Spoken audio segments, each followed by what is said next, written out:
Dad Mom here. Welcome back to the garden where we do feminism from a materialist perspective. Tonight on the channel we have a returning guest. Emily Jashinsky was recently on The Hill and is now on Breaking Points.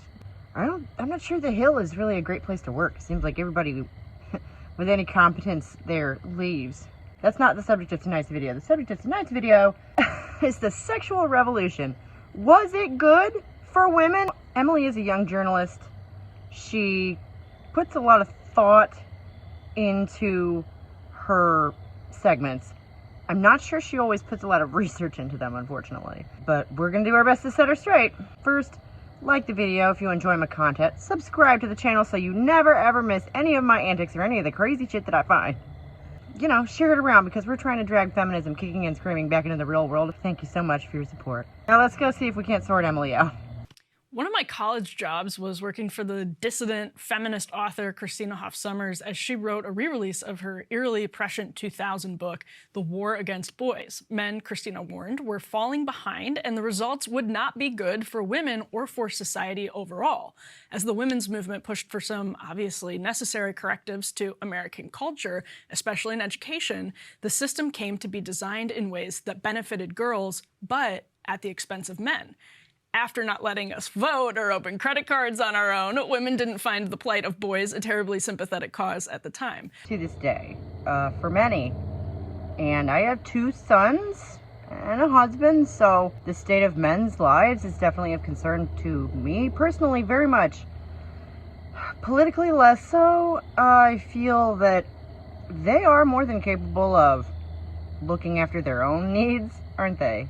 This is a strange angle to take on feminism to me.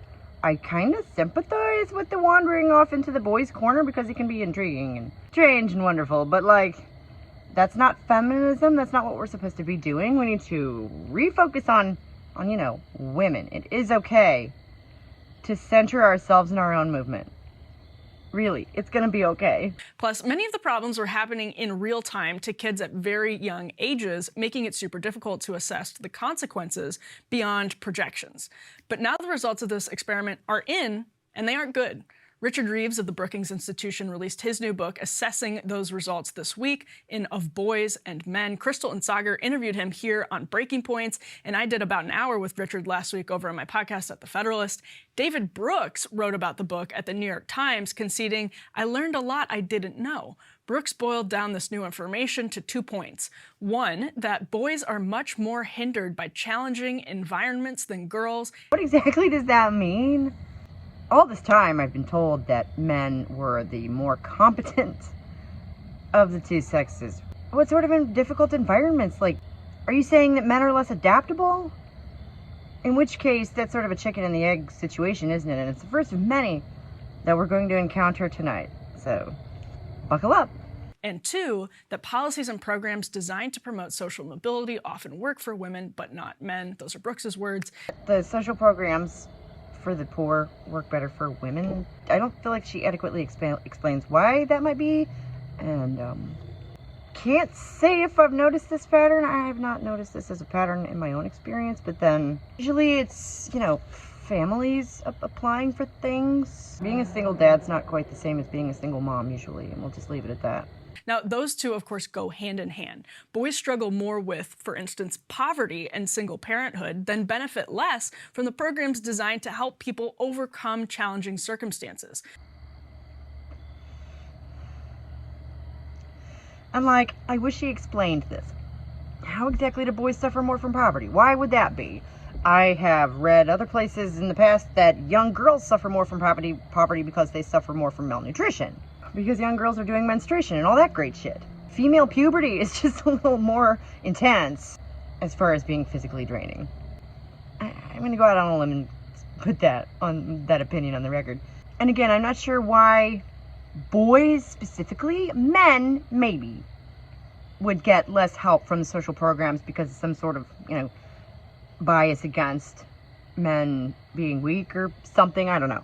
But boys, like children, okay, who hypothetically have their mothers perhaps, you know, collecting these benefits on their behalf. We have, like I say, 2 sons. We had stamps until this past February. We had food stamps for years. Yeah, we had food stamps up until recently, and we have 2 sons. So I don't anecdotally see any kind of connection there. And she doesn't provide any numbers for this stuff, so that's kind of lame. Christina showed how this was manifesting in seemingly harmless ways inside K-12 schooling. I suppose I will link something on Professor Christina down below. She's a lot like Camille Paglia, only not as mean. Just like I say, it's that odd angle of feminism where it's like, but what about the boys though?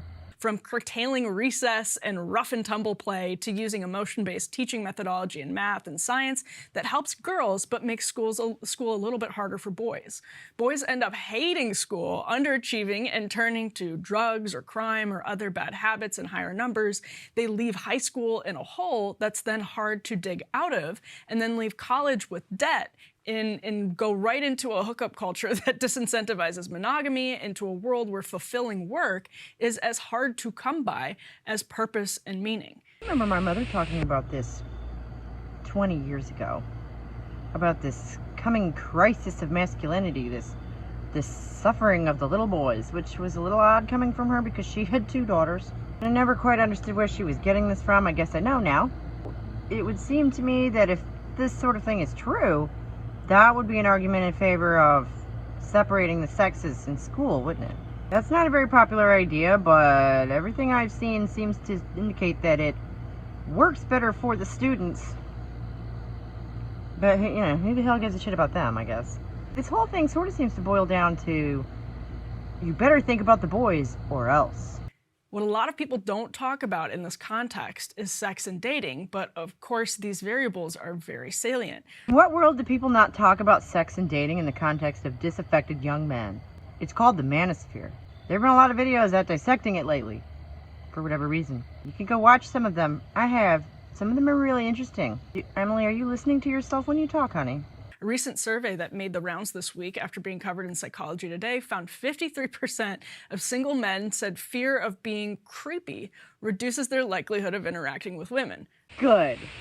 If they're afraid of being creepy and interacting with women less, I think that's the desired effect of that particular marketing campaign, isn't it? Good job, ladies. We did it. Now, some stigmas, like creepiness, are obviously healthy, but this shows a widespread irrational fear that is seriously throwing a wrench into American communities. Does your average guy have like a 50% chance of needing to worry about being creepy? That sounds about right to me. Brooks's column ran alongside another column in the Times this week, one that asserted in the headline, quote, "Dating is broken, going retro could fix it." What a cute way of saying hearkening back to the times of misogyny. Look, before we just go readopting the behaviors of our forebears, I think we would need to do an in-depth examination of just exactly how and why a lot of that shit is extremely misogynist. We would need to do a just general cultural unpacking of all of that, and even feminism has absolutely refused to do that. For decades, they have talked about, what about the poor men? Cited the trans women are women now, so we're worried about them. Whether or not someone is black, all kinds of shit, except for, you know, our cultural history of misogyny.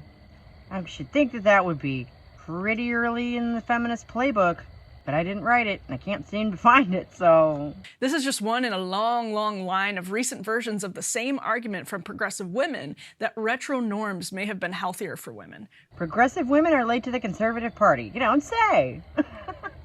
It's almost as if we threw the baby out with the bathwater, isn't it, girls? It's almost as if a lot of us still end up dating men, and a lot of us still end up having kids. And a lot of us still end up dealing with these exact same issues that we have just decided to pretend do not exist. And that's why I'm here. Christine Emba of the Washington Post wrote Rethinking Sex. The Rethinking Sex is something we've all been doing for quite some time now, especially on the left, isn't it? Louise Perry of the New Statesman wrote The Case Against the Sexual Revolution.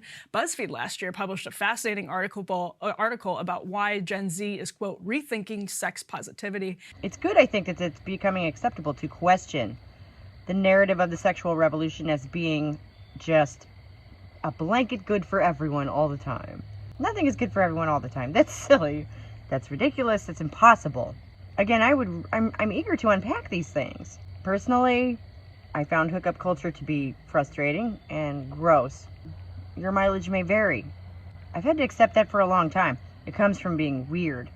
My whole life, I've had to accept the idea my entire life that other people are probably going to want to do things differently than me, and that's fine.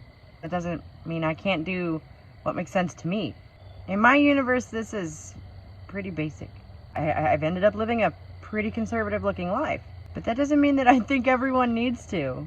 And I don't understand how this is an automatic leap for so many people.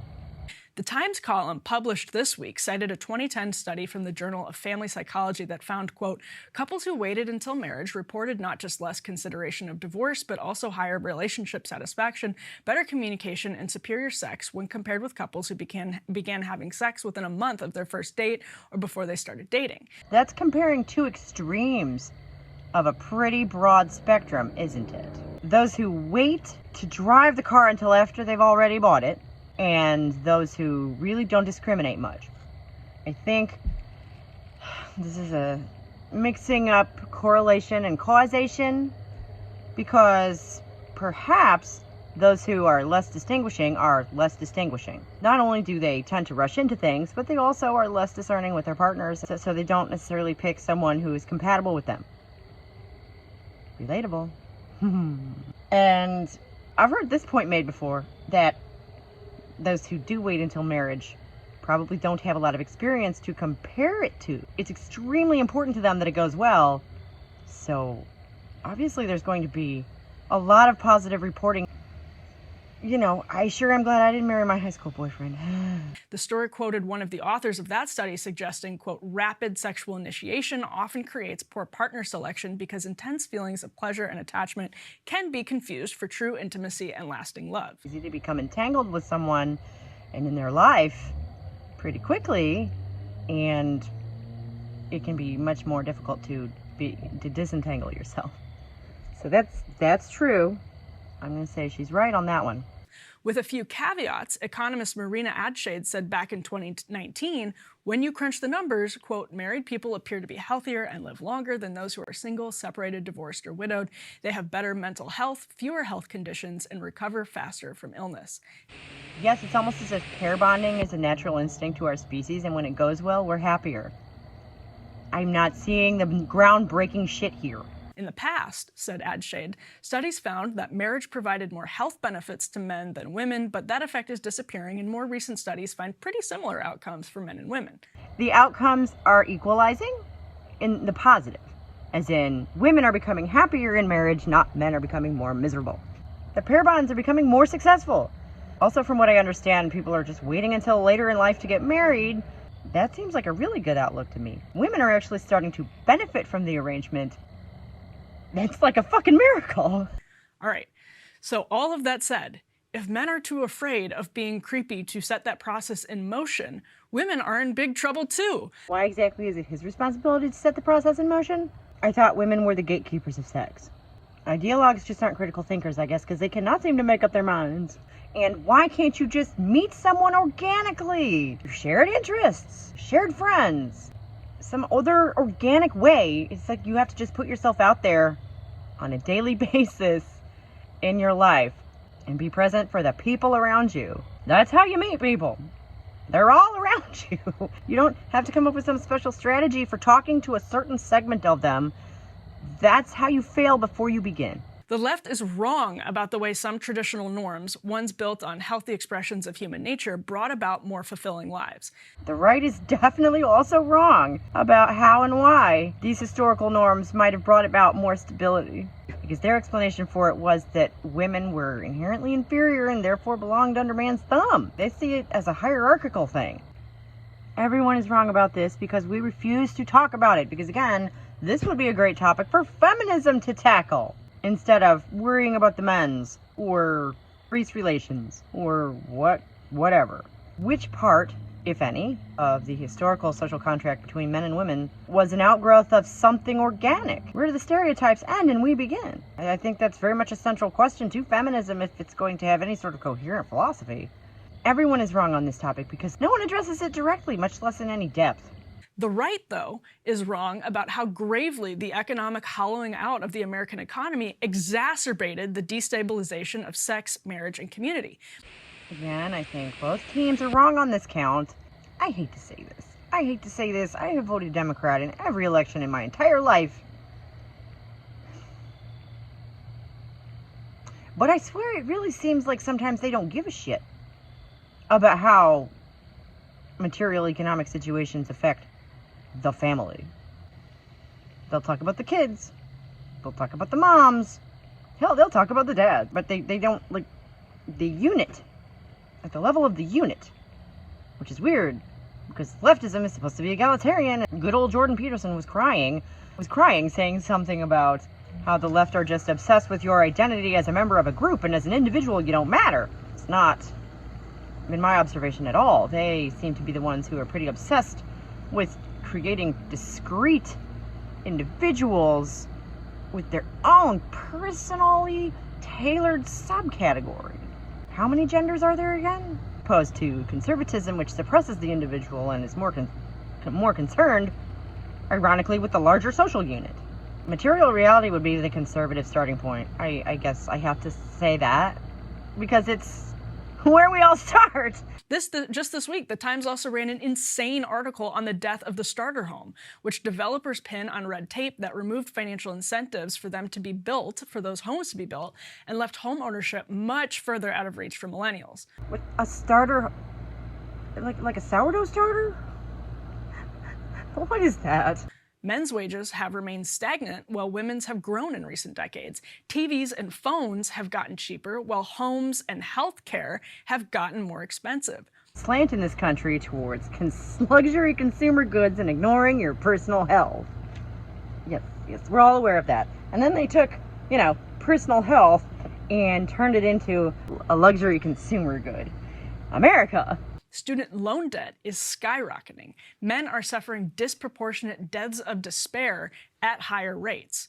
We're more comfortable in a material sense, but less happy. And we're treating the biological reality of sex differences as something that's less important when having a healthy recognition of those differences and even those similarities. Does she mean retreating from them? In which case I agree, I suppose. And that, yes, like I said a minute ago, if we actually had any sort of serious understanding of what we were actually dealing with here, it would be a lot easier to deal with.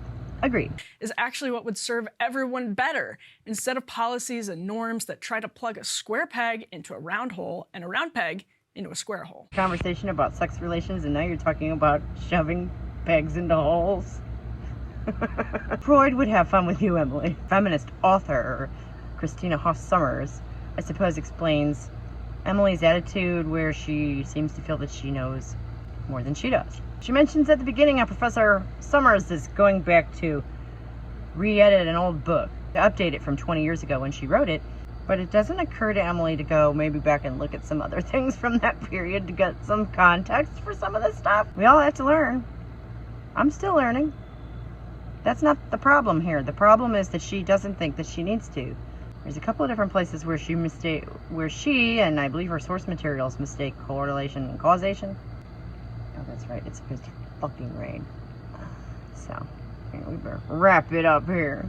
I think Emily's overconfidence is not serving her well.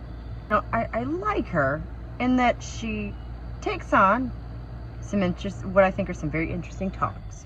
And I definitely appreciate that. However, she doesn't walk them all the way through. Both sides are wrong on all of this. No one's been doing this work to analyze women's relationships to ourselves and the world around us. No one's actually been doing this work. Now that we have a room of our own, we've been using it more to hide than to get just the space to tackle the issues that led us there in the first place. Why did we have to get away from our traditional role? Why was that? And why can't we seem to leave it behind us? Could it be because it was actually based in some sort of material, organic outgrowth of our physical being? Maybe? But boys and girls, generally speaking, tend to respond differently to different educational approaches. That's true. We're doing our kids a disservice. We're doing ourselves a disservice. We're doing our men a disservice, but definitely ourselves. Those of us who enter into any kind of family arrangement and seem to still spend a lot of our time doing physical and emotional labor that no one else seems to even notice half the time. You're the one who can hear the beat, and so you feel like you have to pick up the drum just to keep it going. I was not a maternal person. Was not. Well, I found myself in such a situation where it became appropriate to be so. It took some persistence, okay? I had to really work at getting into that rhythm, but once I did, it's impossible to turn it off. And I don't mean that in a bad way. Anyway, I appreciate what Emily's trying to do. I wish that she would investigate and think critically, more deeply about the subjects that she raises, that's all. But until she does, that'll give us something to talk about, won't it? Thank you so much for joining me here in the garden where we do feminism from a materialist perspective. And I will be seeing y'all next time. Bye.